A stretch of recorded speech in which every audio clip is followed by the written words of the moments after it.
Alright everybody, welcome in and thank you for tuning into episode number 11 of On the Draw. I think it's 11. Yes. Last one was 10, that would make this one 11. So we're going to go with 11 on this one. We have some sweet set 2 shenanigans to speak of, and we're all excited about Hex again, because it's been a while since we've been this excited about Hex. Maybe since Alpha. Actually, the last time I think I was this excited about Hex was when they did that huge change to all the cards, when they changed the one we covered when we were talking about like what could have been in Hex. When was that? The big changeover. I don't remember the date exactly, but the big patch. Yeah, that was probably the last time I was this excited about Hex again. But so we've been doing tons and tons of drafts, as well as tons of preparation for the Blood Cup, as well as some brewing to write some articles on and talk about for the Hextechs Open. So that's what we're going to speak about on this episode, because it's been fun. So, last weekend was the release weekend of Set 2. We got all those alternate art field games. I got 0, but that's not the point. The point is, everyone else got some, and that was what it's all about. It's actually For called shame. Mythic Fishbomb Gets 0, and everyone else gets everything weekend. That's actually the name of it on the official site. But why don't you guys tell us a little bit about what you guys did, what archetypes excited you, and all that kind of stuff, what you guys have worked with. Well, by the way, with us this week is Karn. Oh, yeah, wow. And Dermy's actually not here, which is surprising. But Karn is here. How are you doing, Karn? I'm doing pretty well. I decided maybe I'll just try and pretend to be in Dormy this week. I think he was hiding. I think he was just hiding in the corner. Yeah, I forgot to do the introduction. That's not bad. Too excited. Too excited. But yeah. Episode best of So, tell us, both of you, about your weekends. Well, release weekend was fun. It was interesting. The format was really cool. The 2-2-1s are fun. They're a lot of fun to draft, a lot of fun to play. But the 2-2-2s were really cool because you were cracking packs, you were getting cards that you didn't have. And it was a lot of fun to see what decks people were playing. Mill was kind of a pain to play against, but it's kind of cool that it's in there. I like that the archetype is there. And I guess really the cards have to be pretty much opened well for there to be a legitimate Mill deck in draft. I've tried it a couple of times and it fell short, but I've gotten wrecked by it a couple of times, so I think it's possible. Yeah, I've had a lot of fun with the Mill. I was able to 301 draft with a mono Sapphire Mill, but I got pretty lucky on the cards. I was able to get 4 Daisies and 4 Charge Hulks, and just I even got my opponent to 0 cards on turn 5 one game. It was just absurd, and then the whole rest of the backup was amazing as well. But it's definitely a really fun deck if you can get the right parts for it. Yeah, I don't know. Sorry. I don't know if we're going to be able to keep doing that so effectively at 2-2-1 though, because you lose out a whole nother pack of Daisies and Charge Hulks and all that. So. Yeah, one thing I heard a lot of people complain about was the abundance of Tri-Shard humans, and a lot of people think it was the best deck. To me, it wasn't really the best deck. It's just the most played deck, because the cards in there, there's a lot of great humans. The Vanguards are crazy good. They have a lot of sweet rares, like Alowin. I lost to Alowin, he was filthy. The Azure Mage Fate Sorceress chick, the Socket Inspired chick, whatever her name is, she's disgusting. Lost to her. There's a lot of things. Mostly I lost a lot of things. But seeing the abundance of humans, I'm sure made a lot of people have a distaste for them and try to avoid playing them, which is why we saw a lot of people playing Mill. We saw a lot of bunnies, which I think is a pretty sweet deck in 2-2-2. It's also really sweet in 2-2-1, but 2-2-2 you get a lot of grave nibblers, and you get more of the really sweet set 2 bunnies that didn't exist in set 1 because they're from set 2. So a lot of those cards were a lot of those type of decks that came out were kind of interesting to play and interesting to see other people play. One deck that I thought was kind of sweet, but I did it in 2-2-1, but still could be good in 2-2-2, was the a Blood Ruby charge deck with the charge bolts and the the ritualist guy gets unblockable whenever you gain charge. Like, I was winning games when I was at 2 resources the entire game, just because you just crush people with your evasiveness and just pure aggression. So there's a lot of there was a lot of sweet decks in there, and I'd like to see more 2/2/2 come out. I wouldn't mind seeing them, throw that out there for like the VIP weekend. Would be kind of cool to see it potentially again. Oh, yeah. Mostly because I just want to build my collection set too, and I really don't like there's been so much of the 2/2/1 where you get to the third pack and you're like, man, I don't want any of this. Like, none of these cards are set too. That's just nothing. But it does lead to getting past sweet things. Like, I got past some Mystic Spirit Walkers and like these bomby set 1 cards that like just be like, it's not set 2. I don't want it anymore. So it does lead to some interesting interactions now with the 2/2/1s. But it is a little sore to go from sweet 2/2/2s. Yeah, it's kind of sad at times. Like you're drafting a sweet deck, and then you open your first set 1 pack, and it's like, oh god, it's like I have no idea what I'm gonna do with this. But my latest draft deck, I opened pack 3, pick 1, drew, which goes in literally any draft deck. So I was happy about it. But it's kind of cool. Like it puts other things into play. Like Darkspire's better in 2/2/1 is in 2/2/2. Yeah. It always will be. Just because you get the priestesses and the enforcers if you want them. I mean, they're not great, but they go with the flow with the whole deck. And then like doing other things with draft are nice in 2/2/1. Like I could see it's a toss up between mill for me. Because 2/2/2, you have more daisies, you have more charge hulks and things like that. But with 2/2/1, it opens it up to maybe you open a Chronic Madness. It's not great as a one of, but it can help. But you get Twisted Fate. Is that the right name? Yeah. I think it is. Yeah. Which is really good in 2/2/1. I've seen people do really well. That alongside a daisy is pretty devastating, along with some card draw. Like you open a Zodiac Charm or something like that. So it's been really interesting. There's a lot of different archetypes. And back to the humans thing, I think Tricolor Humans is really, really good if somebody gets into them early and then people fall into the other archetypes and he doesn't get hate drafted out too bad.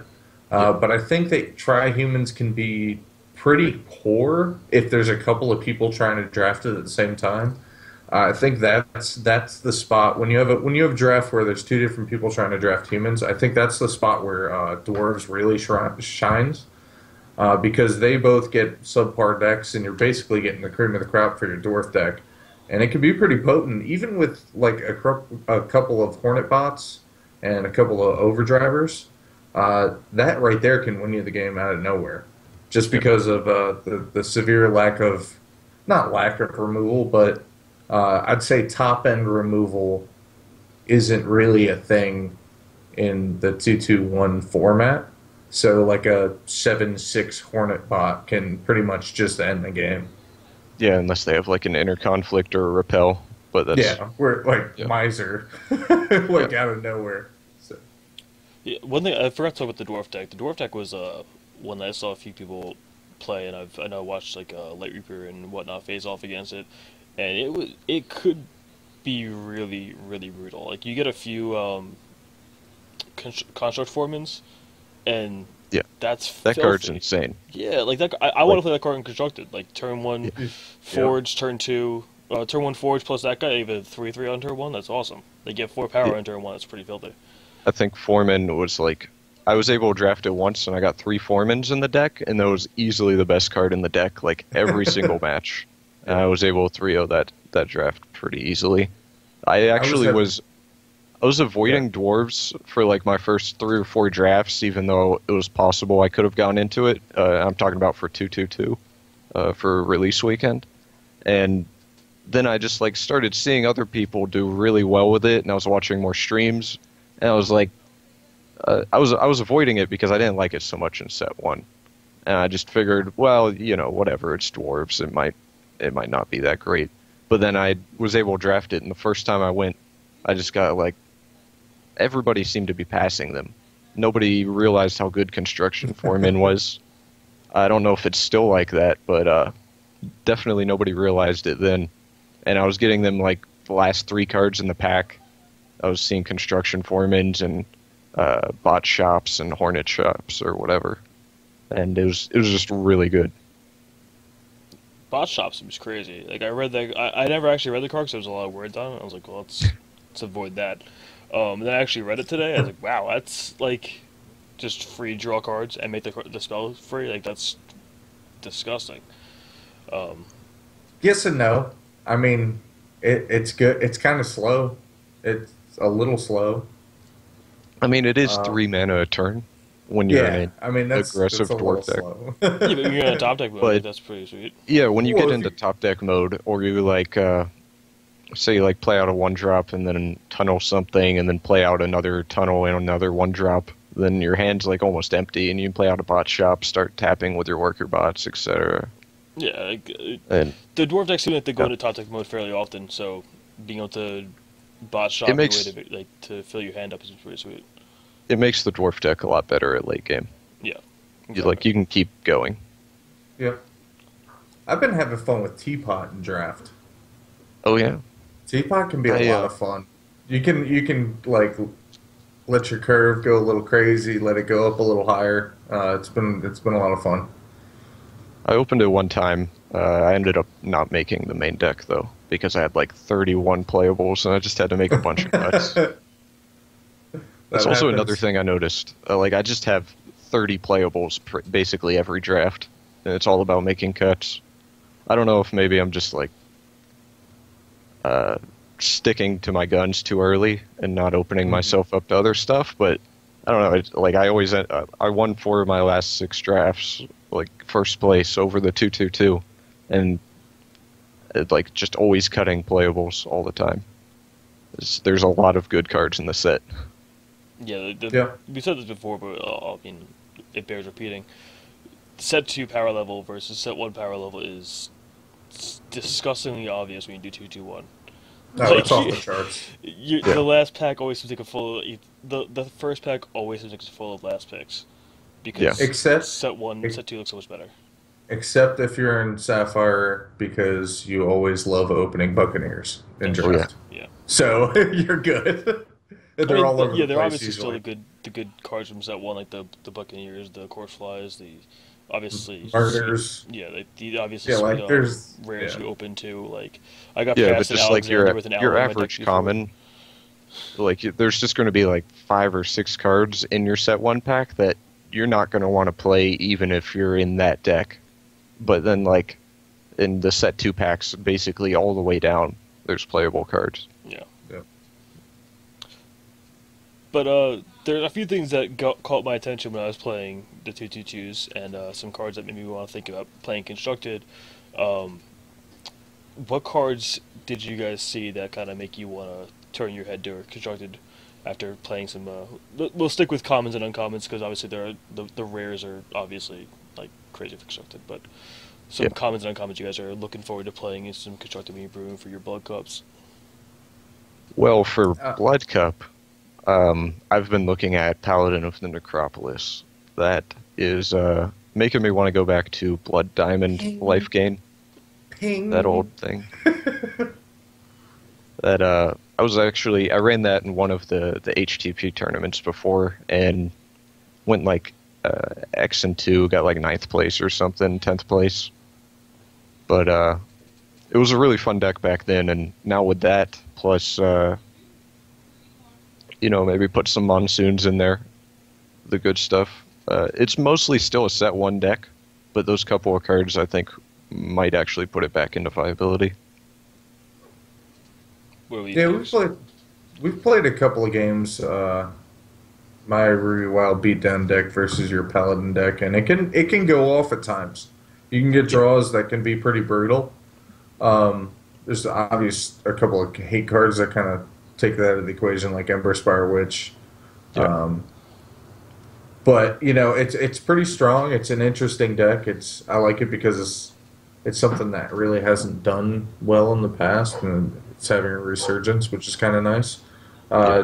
It like I've been testing mostly with Ruby Wild, just beatdown plan, like value troops, Constantina, and Warrior of Andronicus and Jags and Lord Alexander and Wrathwood Master Moss. It just seems like it's that the curve is there, and it's not like it doesn't ever like even when you get a bad draw, it always seems to be decent by the end of the game. Even if you lose, like your draw fixes itself after a while because of the curve, and it's been really nice. It's consistent. I tried the three-color version for a while, and it was a little too clunky for my liking. There's a couple of good cards, and I guess in the right meta, the three-color version or a three-color version is probably better. But I think now, not knowing what's going on in the metagame, I think it's just going to be better to go with something that's a little more tuned and a little more consistent. So I'm going to be tweaking that a little bit more. I'm going to be in the Blood Cup, or by the time this goes up, it would have already happened. So the following week, you'll find out how I did. You already won. just looking forward, but yeah, I'm gonna work on that. And there's a couple of more strategies. Like there's some tempo strategies that I'm interested in that I'm gonna work on. I look forward to peeking into a control deck, even though I'm not necessarily a control player. But we'll see how that goes.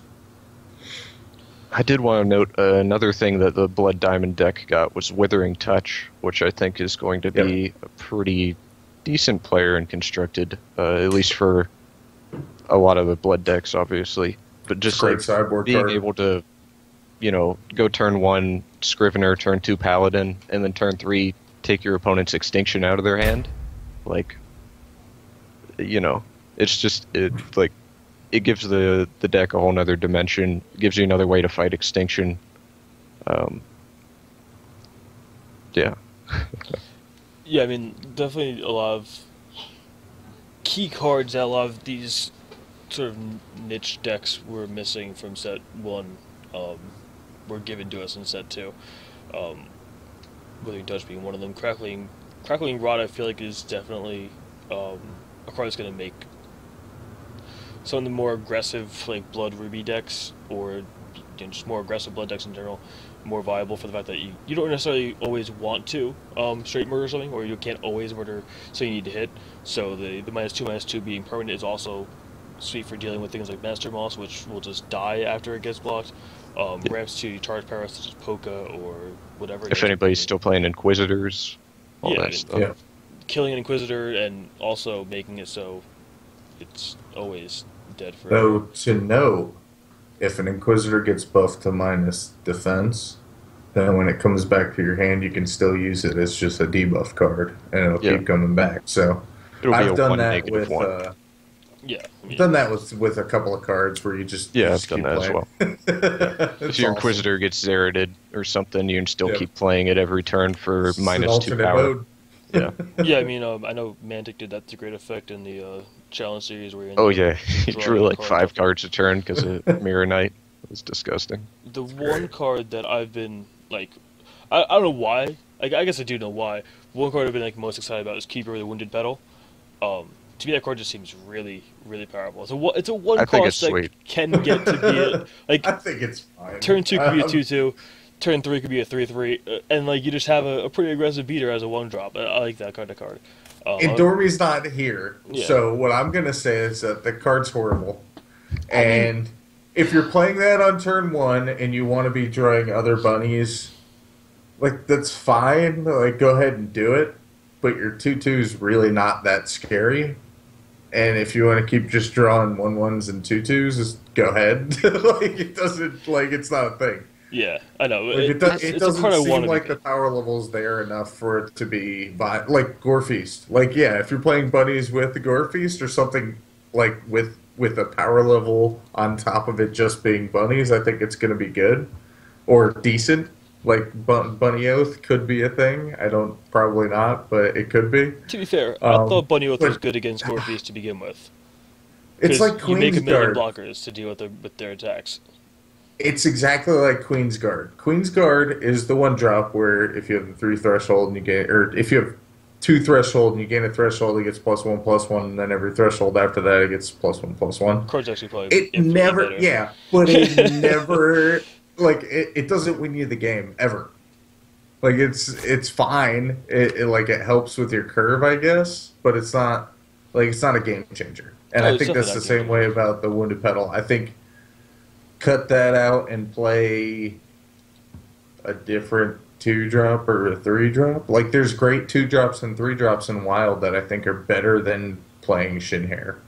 I mean, there Like definitely are. I'm just saying, yeah, if I I had don't to know. choose a common or uncommon that I'm excited about, it's that one because that one's kind of I sweet. feel like I feel like Shinhair actually has potential when constructed this time around. If you go yeah. Blood Wild, This is what because like Karn's on here. they got quite a few powerful stuff. Like if you have the Ambusher and Grave Nibbler, plus of course Monsoon. I mean, like you really start getting places with that. I was I think the new Sacrifice Blood Champion Benoshi or whatever. Yeah. I Benoshi, think yeah. that could actually be really legit. Good combos with whatever Shroomshaw, your Ambusher, your Monsoon. I don't know. It just sounds really good to me. I feel like there's definitely a deck to be made there. I haven't made it myself yet, just because I've been tinkering with things that are probably more likely to be viable. But I think it has a chance. Yeah, I was I think tinkering with it a little bit too, with like a because I don't know. Turn one, that dude. Turn two, Burrow Grave Nibbler. Turn three, Slam Monsoon. Like that seems kind of sweet to me, regardless.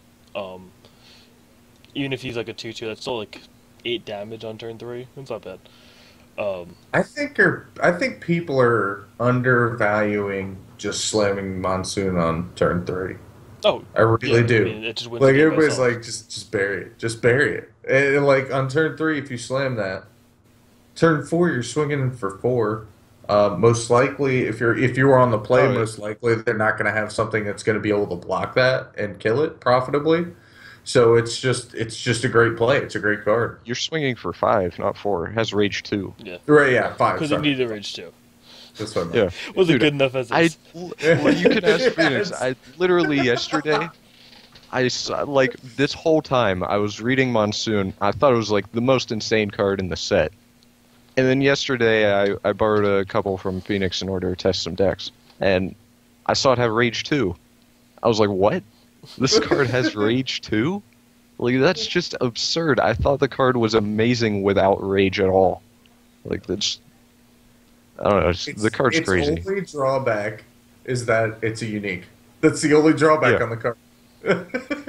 It couldn't be costed better. Otherwise, it wouldn't. They couldn't allow it. It's not even a double threshold. It's still a Exactly. 3/3 for 3 It's at the amazing. very least, Yeah. even on defense. It's like, I don't know, the card's absurd. There's I another like deck. that though. There's got to be those cards in every set. Like it was Angel of Dawn in set one, That kind Angel of, of Dawn or was nowhere Vampire near King, as or good as Vampire Monsoon. King. It's a toss up between those. Or Mastery of Time maybe could be thrown in the same thing, like in the certain deck. It could be that powerful, but like Monsoon's just like ridiculously powerful, and I like seeing that. Like it's just one of those cards. I've tried to put it in the card decks that it probably shouldn't be in, I mean, but splashing for Monsoon's hardly wrong. Like, Yeah. yeah, it's yeah. single blood threshold, and it also helps fight extinction, I and think you also could has have a rage 2 as a 3 drop. Like, that's. I think I'll you could play it have a regardless. sideboard package for Monsoon. Like you could just straight up have a Monsoon sideboard package where you shift into a X blood deck as opposed to an XX deck. You know what I mean? It still seems worth just playing Monsoon main deck. Yeah. Like, you could Like, do even if that. you're not playing against Extinction, you just go out of your way to make trades while it's underground. Yeah. And then when it comes back up, you gain like 5 cards. Oh, that's the best part about them is you could put out troops that like the opponent wouldn't think that you would block with, and you just start blocking, and they're like, okay, I'll just keep attacking. He's gonna keep blocking. But Oh, it's I like, want to say also, that's another one of the reasons why I think Crackling Rod is going to be good. Because even if they have Monsoon to get it back, it just dies back immediately because it's going to be 0 toughness, a lot of their guys, if they Yeah. Crackling Rod it. Crackling Rot's a little slow and a little weak. I I'm have just a feeling. saying, I was playing against it earlier, and I experienced that situation a couple of games in a row, and I felt like Crackling Rot was pretty good against Monsoon. Yeah. I think Crackling Rot is actually better than Murder in some decks. Yeah. And And against In some against decks, some yes, decks. I agree. In some decks, yeah. Yeah. I think on the grand scheme of things, I think that Murder's a better card. Like Crackling Rot, it's a 3 drop for -2/-2. That's kind of off curve a little bit, especially with the power level and the toughness of the troops that's in set 2. So arguably, it's a little slow. But I would agree that in some decks, with the charge coming into effect, I think that it's better. But I think that if you're playing Blood, you should probably have a split of them anyways, just to be safe. So we'll see. I think it's a good card. The whole Crackling cycle is good, except for Crackling Boon because it's terrible. Yeah. And Karn, are you playing any of those in your Paladin deck? No. Though I am playing Because you the shouldn't. I am playing the Diamond Mentor in the sideboard because I think Really? that's actually legit. I think it Mentor goes of the fine, Wind. yeah. Yeah, I mean that's fine. If you got to Like get on the D, it's a little 1/3 for 2, bit. Yeah. and it gains you 7 life when it dies. Like that's really good against aggro, in my opinion. Like if you're going up against Gore Feast, like they're gonna have a hard time with that. Kind of push yourself outside the range of the deck at Yeah. that point. And it gives you a good blocker in the early turns. So. Yeah. So there was another deck I've been fooling around with, and Phoenix knows the wrath of this one. Was Sight of the Sun combo deck, and when playing that deck, actually, one card came to my attention that was absolutely tremendous, and that was Dishonorable Death. When I first read the card, I thought it was destroy void target troop, and then they discard every troop with the same name in their hand. I didn't realize it was the same cost, and it was every card with the same cost. I assumed it was just troops. It's basically like a future extinction. If you hit the right card and you just make them discard it. Like I hit Phoenix with it and he had discard his entire hand.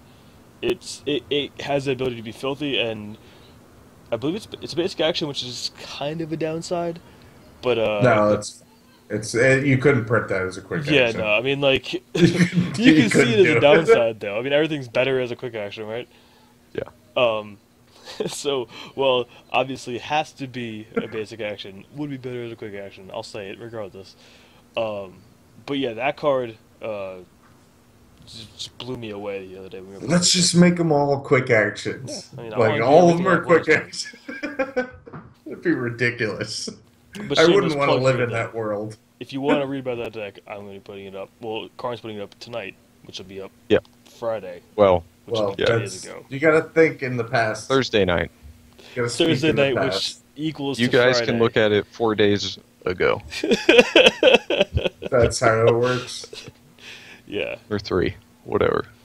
But yeah, so Just as long as I don't meet myself and the world doesn't explode, we're good. Yeah. what a time rares thing, I that guess. haven't been super spoken about have impressed you guys from your testing? I haven't gotten a Rares. whole lot of testing in with it, but Stormcloud is really sweet. Stormcloud is sweet. I've gotten some testing with that. Stormcloud is sweet. It's a little slow, obviously. I mean, you The can't fact get that around it's basic is the biggest downside. It would be much better if it was a quick action. Oh, But I will I will agree. But if you do ever get to pop a Stormcloud that has like 4 counters on it, it's ridiculous. Yeah. You can tap down stuff, you can kill them, you can draw cards, and it always works out where like they have a 4 toughness troop on the board, and you pop a 4 counter Stormcloud, and an exhaust one, 2 damage ones, and a draw one pops out. So you get to exhaust it, kill it, and then draw a card off of it after you attack the next turn. And that, by the way, with the draw ones, you never want to pop the draw ones until you attack with them unless they have a blocker in the air, because if you do it the other way, you're obviously losing out on value because you're getting 1 damage in. Yeah. Or So- block and then sack it after you Or block. block and then sack it, exactly. But it always works out. Like the math always seems to work, so you can kill a creature and then end up drawing a card for some reason. It's weird, but it's a great card. yeah, if you have a Mirror Knight out, your entire like all the guys you make even draw your cards, which is pretty filthy. Yep. Yeah. Oh man, that's nasty. Another one I got brought to my attention when I was playing against Phoenix was Jags. Obviously, like, if you read the card, it seems ridiculous, but I never actually read the card. Again, He's has a lot of awesome. words on it, so I tend to avoid those. But Yes. yeah, that card's really really good, and I didn't realize. Well, I guess I probably should have realized this, but like it stacks when you're doing things like Master Moss. So when it dies, the second one, the Mossling comes back and now it deals 4 times damage. Like that's really really cool. Um, Yes. so that card also is one that I would definitely be looking out for. Um, By the way, I've been starting to test with, speaking of Jags and interactions like that, I've been starting to test with Time Step Magistrate, Oh where yeah. you can blink out humans. And with double damage and draw cards and like die and you draw cards and the other, like the Inspired troops and everything, especially like Azure Sorceress, Azure Fate Sorceress, you can blink her out with the damage gem on her and she'll trigger off of herself, which is a pretty cool interaction. So there's a lot of stuff going on there, but you can like blink stuff out to get double inspire triggers and reset other things. It's kind of cool. Even though the card's not like off the walls crazy, I think it has a home in certain inspired decks when you're trying to do a little bit of trickery on the side. I do want to ask, what do you guys think of the 2-drop random inspire? I have not been impressed with them at all. my Every biggest time problem is this is random. it's like where it gets its socketed powers. It's not a socketed troop.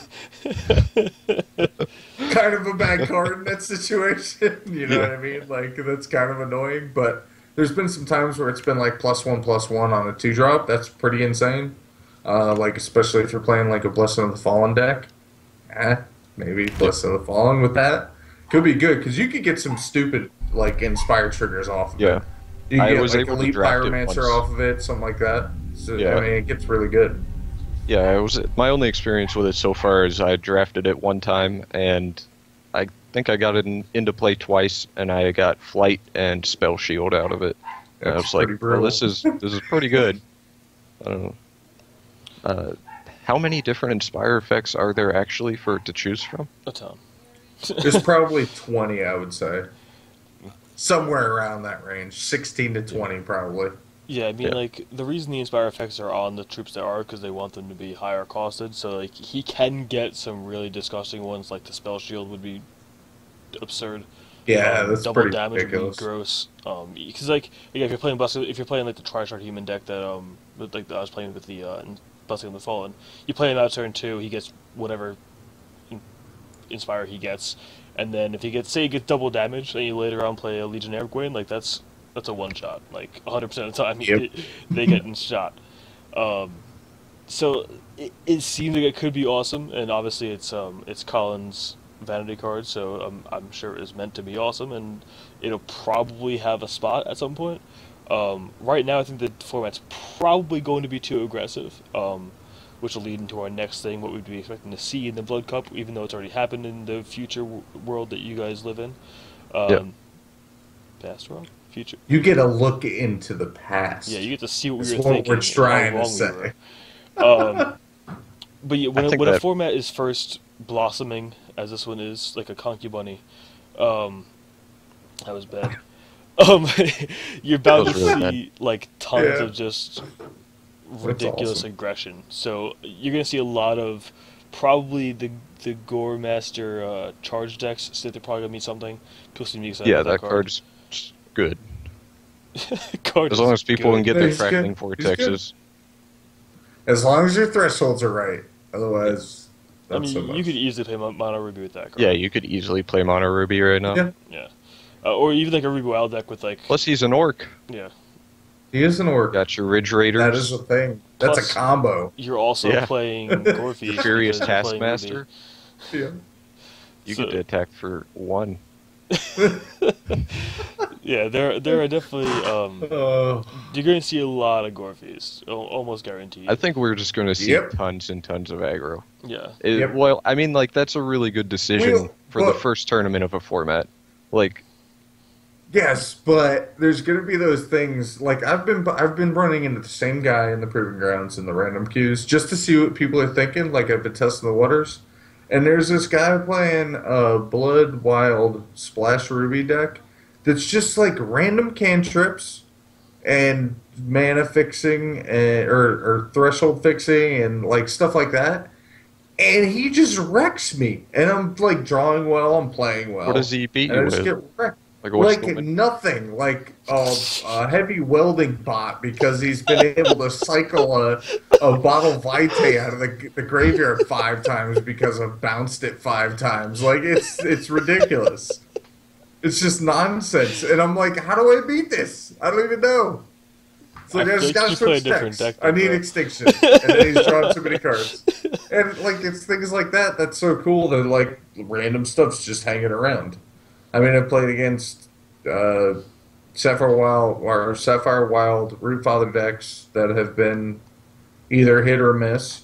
Sometimes you just get run over and sometimes they just don't draw well. Um, there's some life gain decks around. There's quite a bit of aggro running around that I've seen. I wish there was more like constructed queues firing off. I think that's better practice than anything else. By Just more, you mean people one. haven't been doing it. There, I think there's a lot of new people running around, and the people that aren't new are testing specifically for the Blood Cup, so they're not joining tournaments. They're just testing in their testing groups. But Yeah. it's been a little tricky trying to guess what's going to be floating around. I think mainly aggro is going to be around. There's going to be a lot of copies of Gore Feast. I have slided 2 copies of Gore Feast into the Ruby Wild deck that I'm running currently, just because it's another turn 4 way to win. It's not the only turn 4 way, but it's a 2 of. There's 1 extra in my sideboard. If I think I need to speed up a little bit, I can side that in.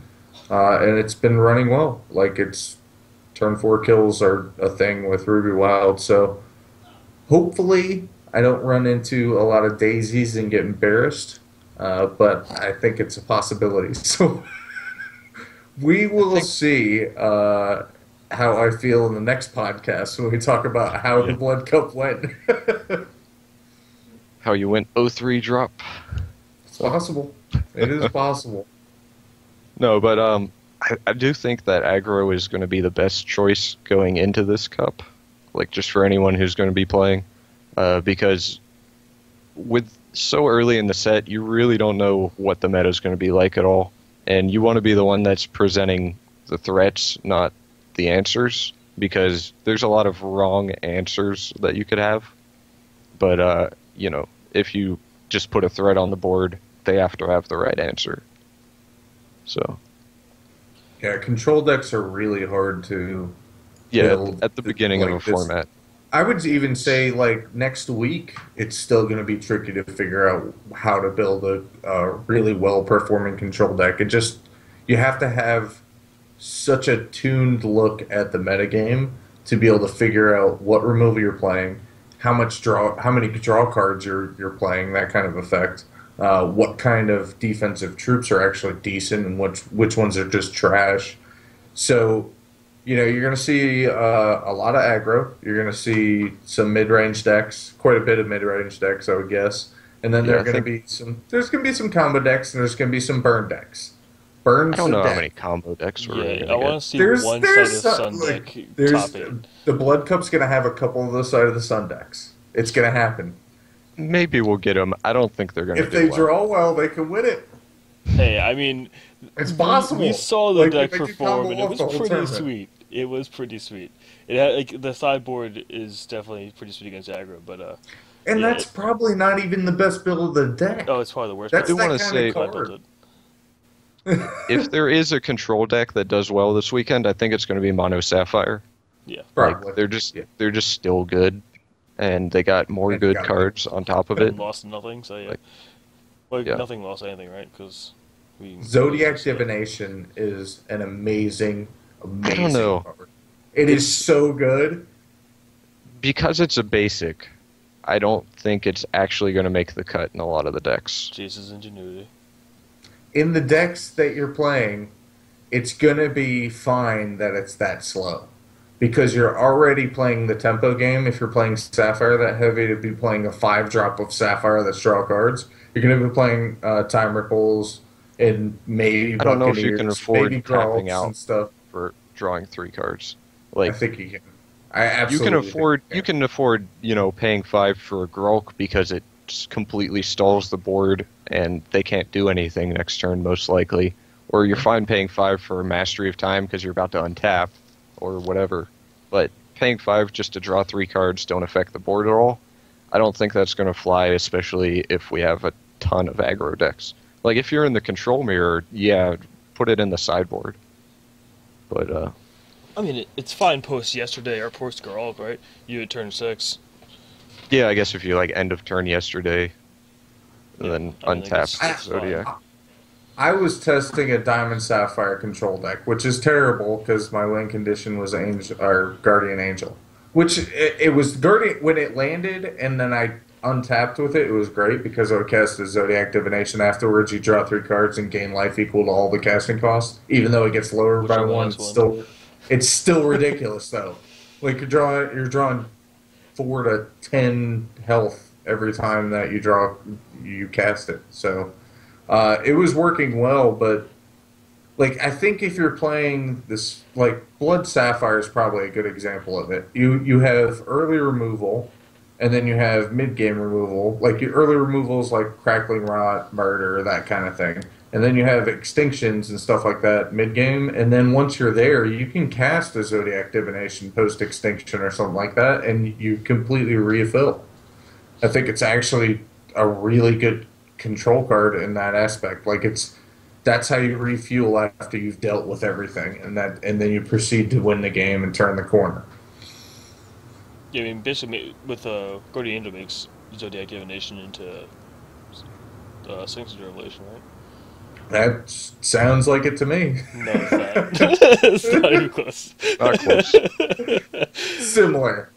Well, I had to do it because Similar. Jordan wasn't here to instantly Close. destroy it, so No. I had to throw it in there. I would say it's actually more like Treasure Cruise, but whatever. No, not even close. But yeah, so that's basically our view on Constructed for the past, for how little we've been playing with it. One thing, speaking of Constructed, we want to bring up is there was a giant change, moderately sized change, to the Hextechs Open. We now no longer going to be a free tournament, which I know is unfortunate to lose the free to play element of it.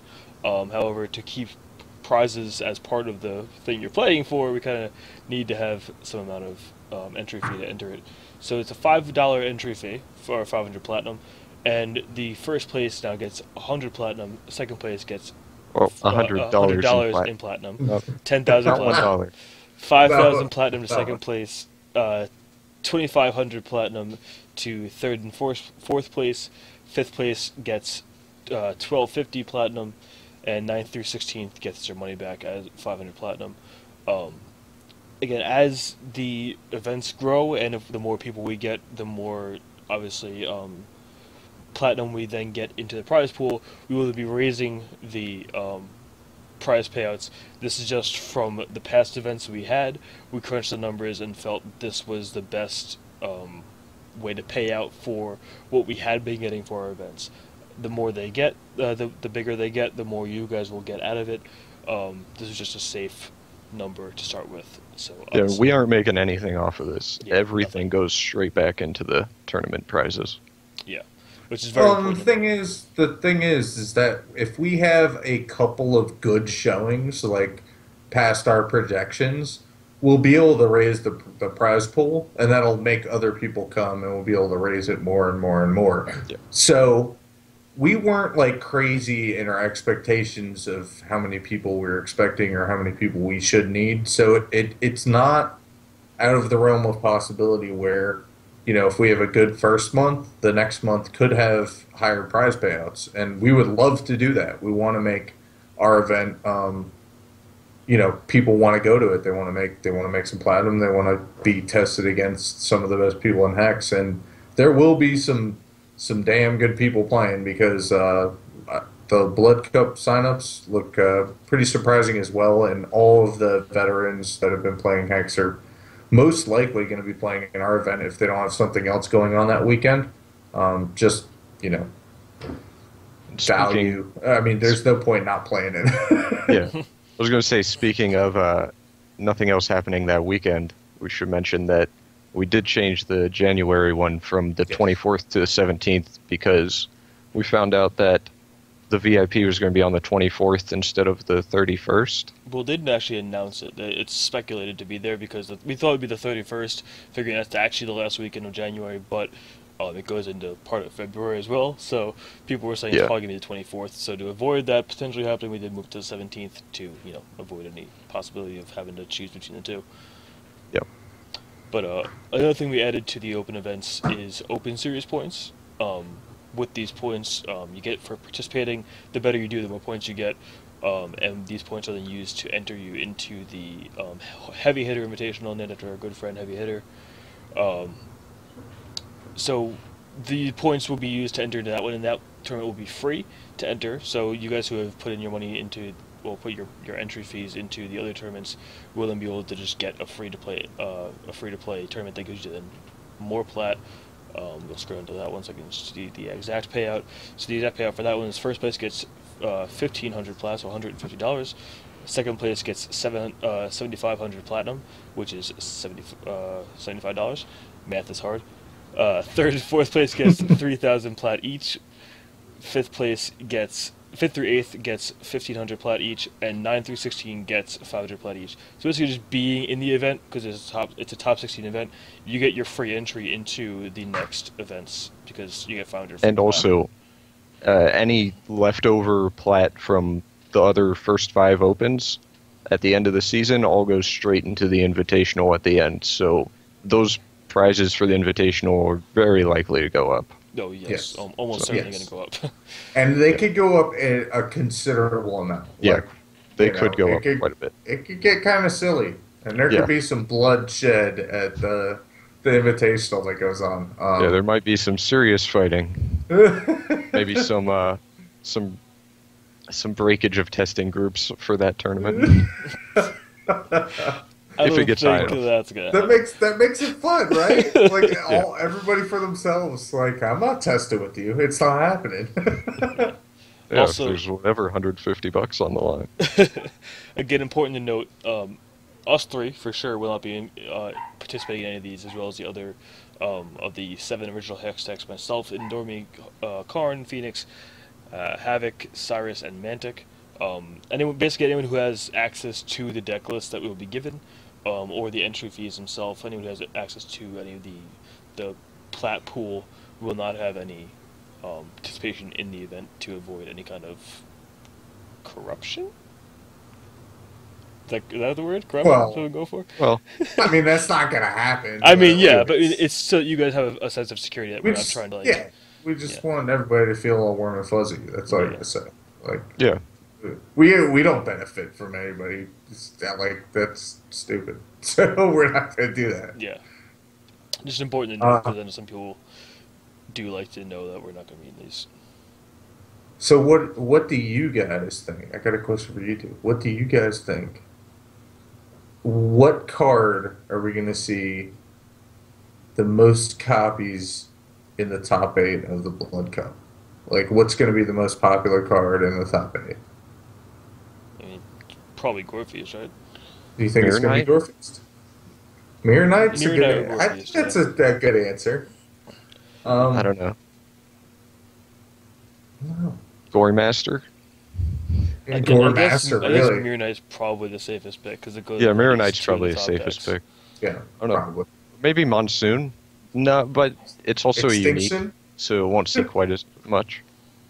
Yeah, but also, I'm sure there's going to be a lot of people who don't have Monsoons yet, because it's still fairly early. Yeah, that's and true. They are about $20 each.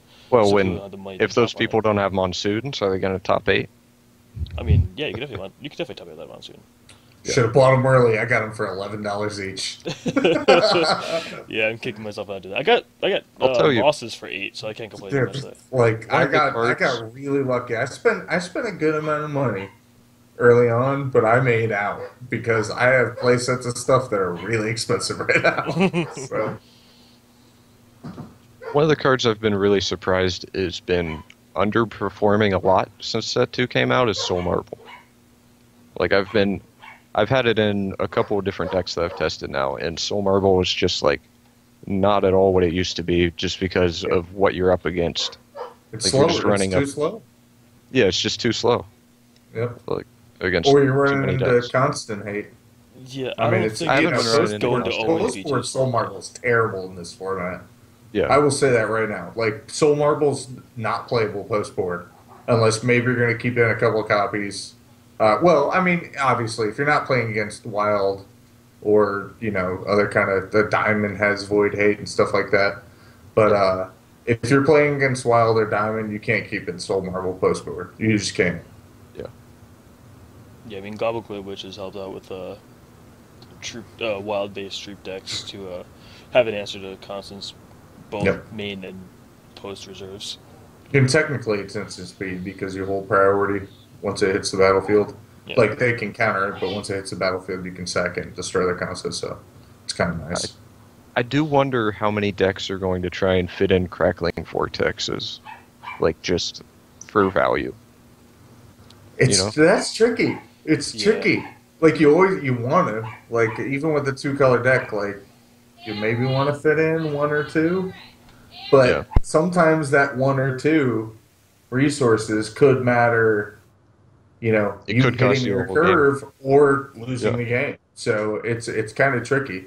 I think that the decks that are running troops dedicated to charge manipulated powers, I think that they're going to have to find room for them. I Yeah, they think have to run the whole four.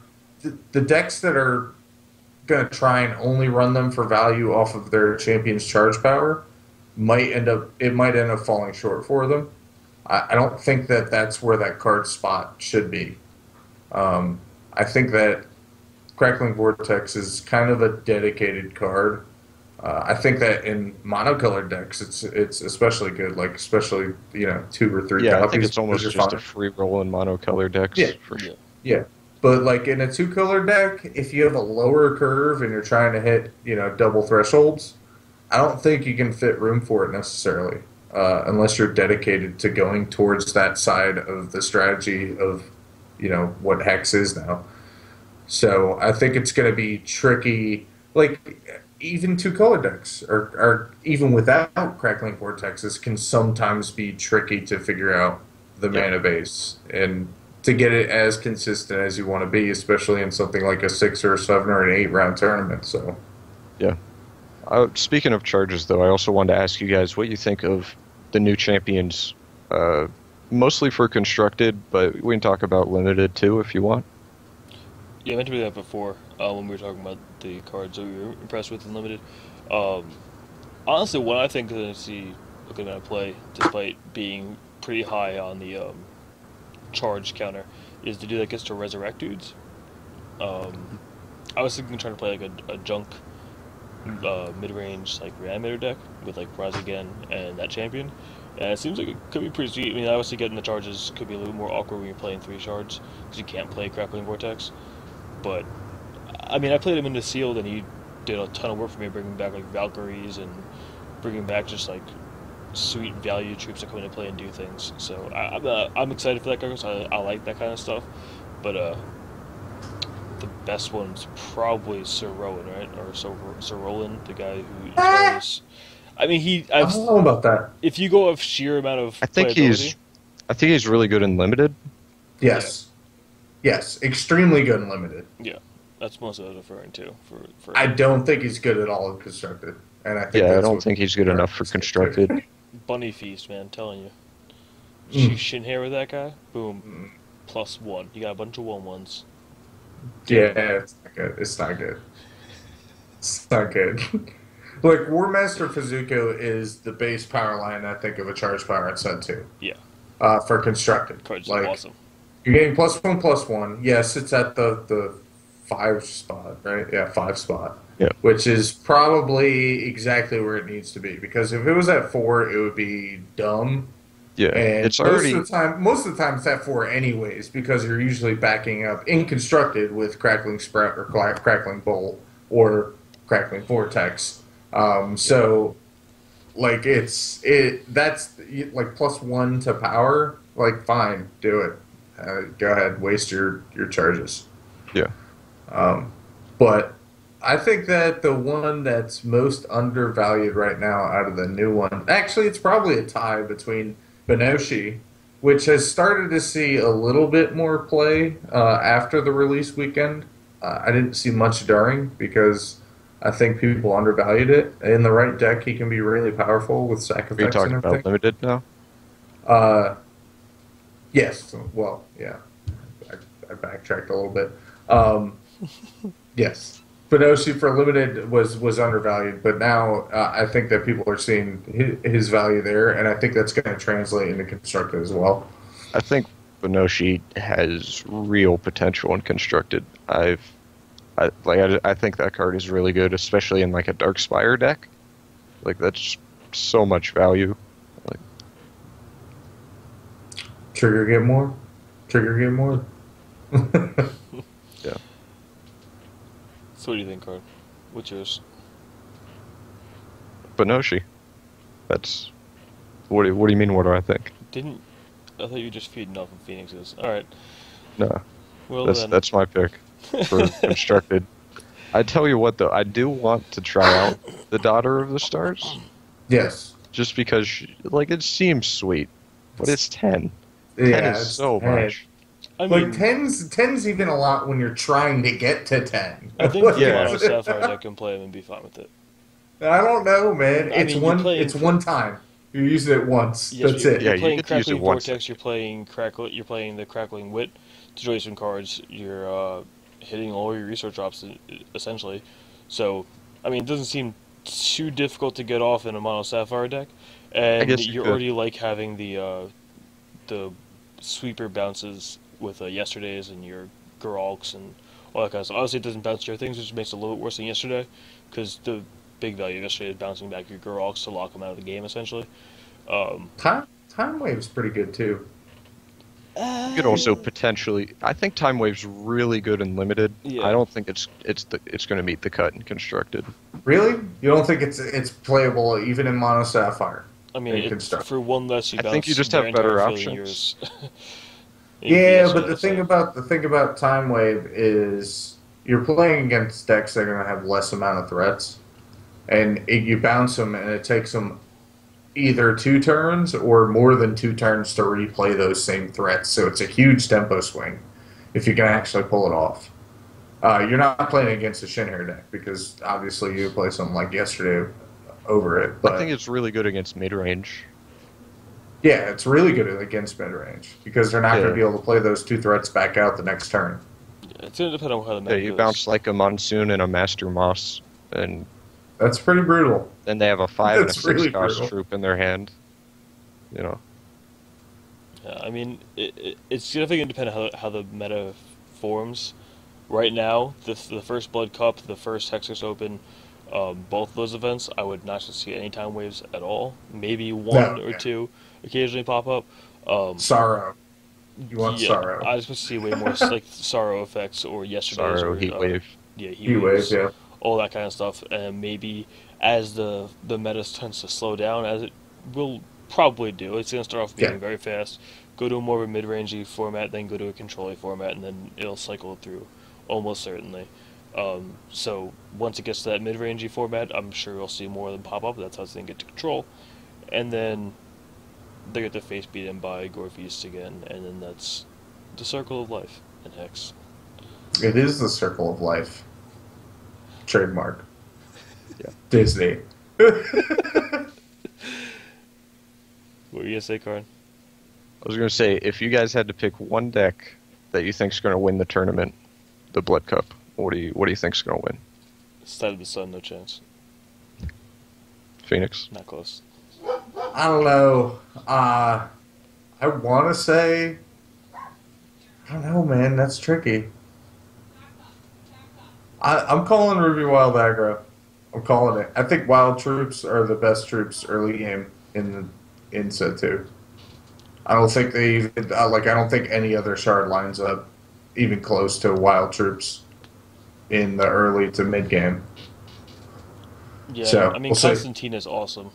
It's ridiculous. 2 cost 3/3s are what I'm all about. Like, if I could have a tattoo on my body of a 2 cost 3/3, I'd probably do it. Also, counters one of the most probable control decks that are going to be there, which would be Mono Sapphire.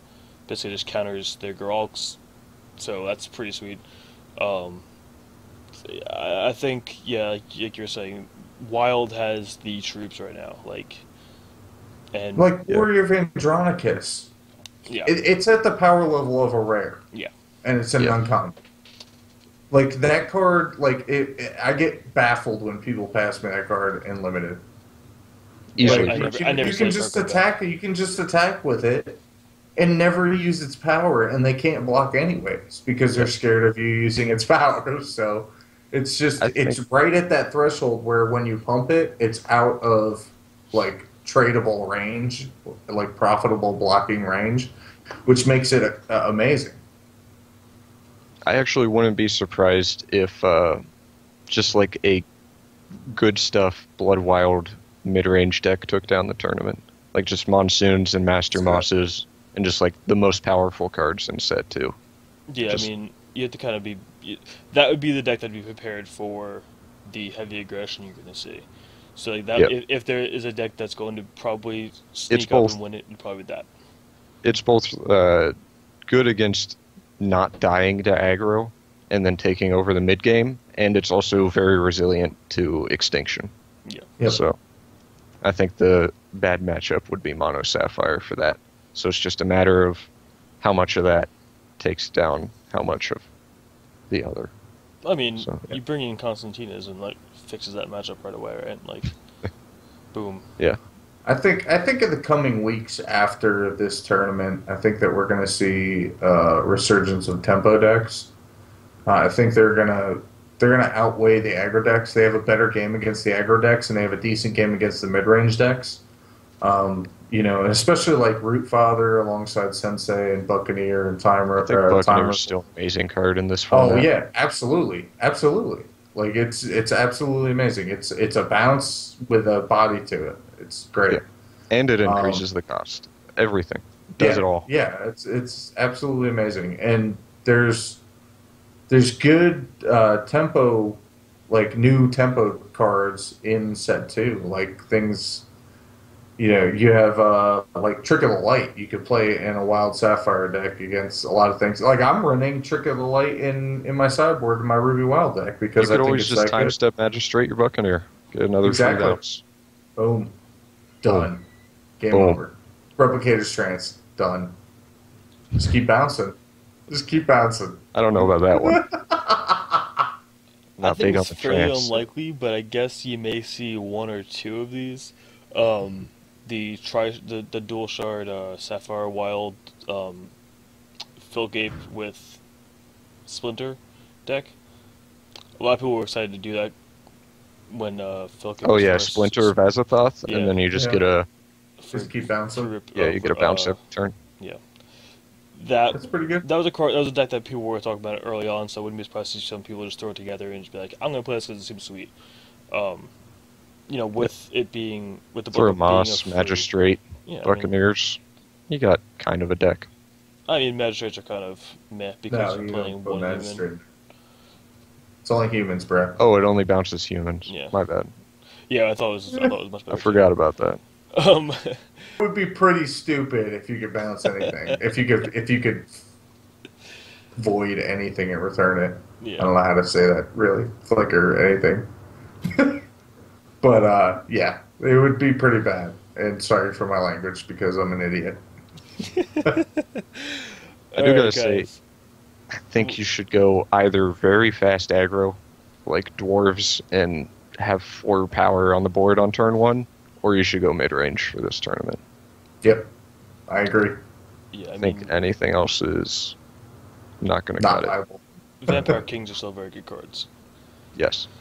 I Boulder mean, toss. like Get wrecked. doing turn before when I was playing the Battle Aura deck, like turn 3 Vampire Kings were awesome. Like turn 3 Mosses, then turn 4 Vampire Kings, just even sweeter, if not just as sweet. Still a great card. Yeah, you still got plenty of really good things you can do with Wild Blood, which I'm just upset. Honestly, I can't play in like a tournament for at least another 3 months. Like I'm not gonna play until like the February one of the Shard series. So it's I mean, Why not, man? it sucks. I'm about Hey, to there's register always my 8 own mans. and just be There's an alternate account. always 8 mans. There There's one there aren't guy. always 8 mans. You know why? Because no one plays with them. Well, that's because of sets new. I'd say after this weekend, there's going to be 8 Yeah, mans firing off, probably. and there's going to be scheduled constructors firing off. And I will I'm be. so excited for Constructed, just in general. Yep. It's just so good. I just can't wait to Yep. sight of the sun on my way through a tournament. It's gonna be awesome. I'm gonna have Just so many mad people. boring the hell out of people all It's gonna day. be so many sleeping opponents. It's gonna be sweet. F8. All right, guys. Well, that's gonna do it for us this week. As always, have a good night, a pleasant tomorrow, and we will see you guys next time.